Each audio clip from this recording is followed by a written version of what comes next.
안녕하십니까. 매일경제신문 논술주간 박재현입니다. 강남 부자들 사이에 금 투자가 주목받고 있습니다. 세계 경제가 불확실하고 국제금융시장에 요동을 치고 있고 우리 한국 경제도 불투명합니다. 이러다 보니 부자들 사이에서는 오히려 금으로 안전자산으로서의 금을 선호하는 경향이 나타나고 있습니다.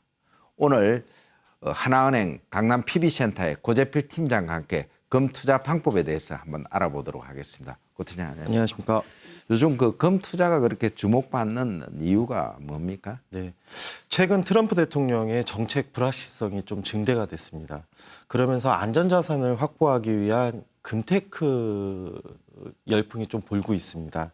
특히 트럼프 대통령이 환율 전쟁을 선포를 하면서 금값이 지속적으로 오를 것이라는 전망 또한 지금 현재 나오고 있는 상황이고요. 역사적으로 금이라는 거는 인플레이션 해지 자산이었습니다.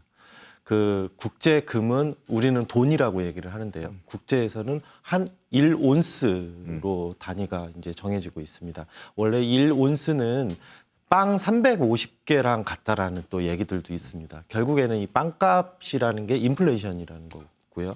빵값이 오르게 되면 금 가격도 오른다. 이런 얘기가 있습니다. 또한 금이라는 것은 금융시장이 불안할 때 안전자산 역할을 굉장히 하고 있는 자산입니다. 최근에는 금과 함께 이제 같은 안전자산으로 분류가 되고 있는 달러화 가치가 굉장히 상승을 하면서 결국에는 달러 강세죠.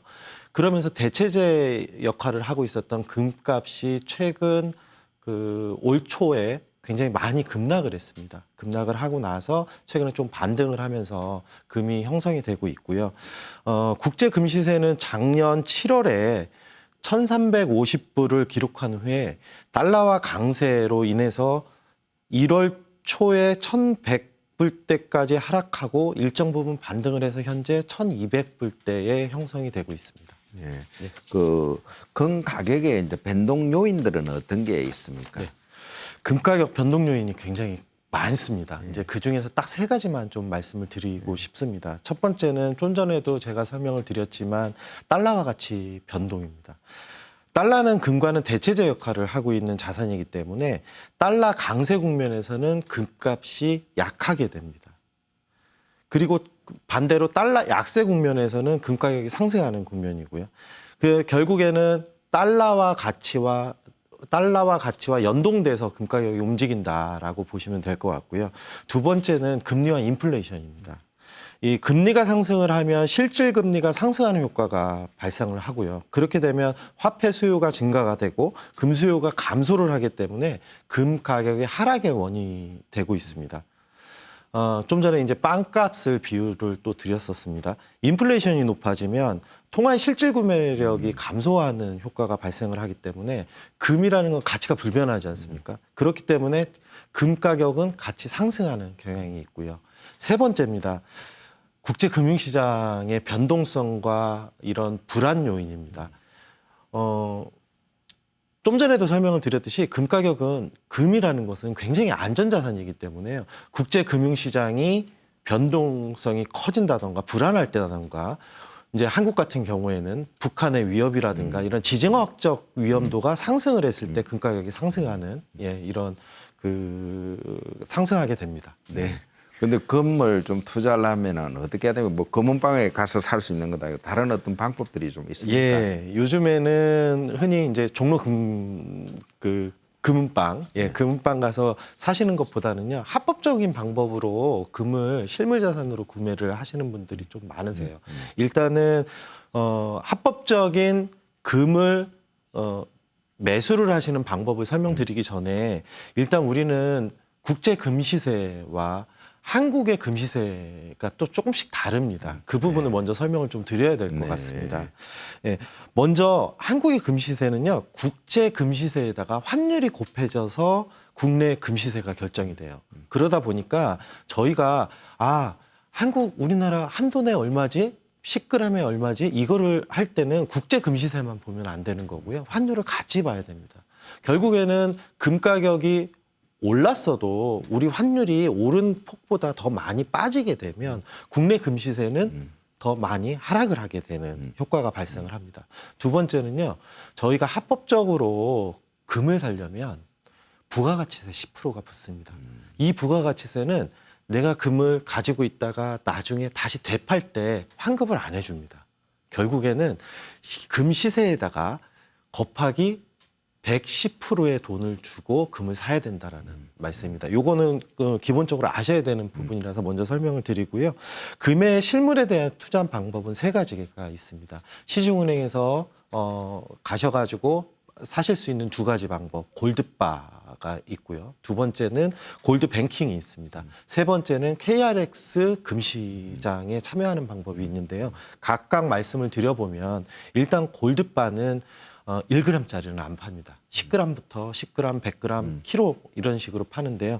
이거는 원재료 상태의 금을 바로 고객분께 판매를 하는 것이고 판매를 드린 이후에 그 금에 대해서는 재매입을 보장하는 장점이 있습니다. 다만 수수료가 부가가치세 아까 말씀드렸던 10% 이외에 판매 수수료 4.9%가 추가적으로 붙습니다.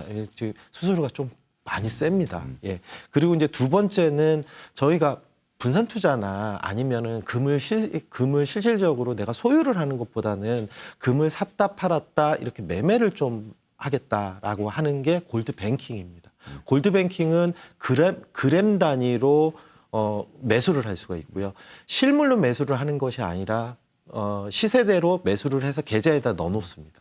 넣어놓고 내가 실물로 인출을 하고 싶다. 그러면 신청을 해서 실물로 받으면 됩니다. 다만 여기서도 실물로 인출할 때는 10%의 부가가치세가 붙고요.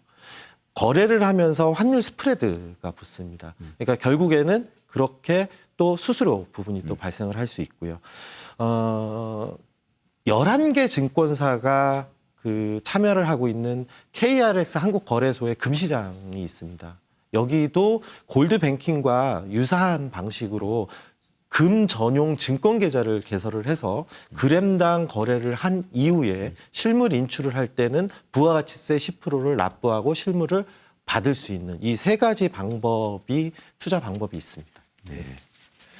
근데 최근에 이제 금 투자 관련해서 뭐 신문에 뉴스가 나온 게 워렌 버핏이 뭐 금을 대량으로 네, 또 네. 매각을 했다고 그러는데 네, 그만큼 금이 약간 안전하지만 네. 또 한편으로 맞습니다. 이렇게 변동성도 좀 네, 큰 것 같아요. 네, 그래서 맞습니다.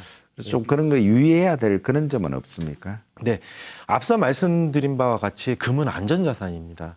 그리고 최근에 국제 금융시장이 불안할 때 또 인플레이션이 막 일어나는 국면이기 때문에 금 시세 변동폭이 굉장히 큽니다. 특히 달러화 가치와 굉장히 지금은 최근에는 연동성이 굉장히 크기 때문에요. 환율에 대해서 변동성이 크다라는 건 결국에는 금 시세도 변동성이 클 수 있다라는 겁니다. 따라서 금에 대한 투자는 분산 투자 차원에서 꼭 접근을 하셔야 될 부분인 것 같고요. 또 금이라는 게 달러화 가치가 계속 강세로 간다고 해서 금 가격이 계속 또 하락을 하지는 않습니다. 금은 실물 자산이기 때문에요. 귀금속 수요가 기본적으로 있습니다. 또한 중앙은행들이 금을 보유를 하고 있는 이런 금 보유량들을 매번 이렇게 언론에 고지가 되지 않습니까? 그런 것처럼 기본적인 수요가 있기 때문에 어느 정도 하락을 했을 때는 하락이 또 멈추는 경향이 있습니다. 그렇기 때문에 그런 것들을 감안을 하셔서 꼭 분산 투자 차원에서 접근하실 것을 권해드리고 있습니다. 네. 네. 고 팀장님 오늘 네. 좋은 말씀 감사합니다. 네, 감사합니다. 네, 재미있는 것은 미국에서 그 대통령이 바뀌는 해에 금값이 오르는 현상이 나타났습니다. 경기 부양의 뭐 기대감 때문에 물가가 올라서 그런 건지 재미있는 현상이었습니다. 박지현의 경제노트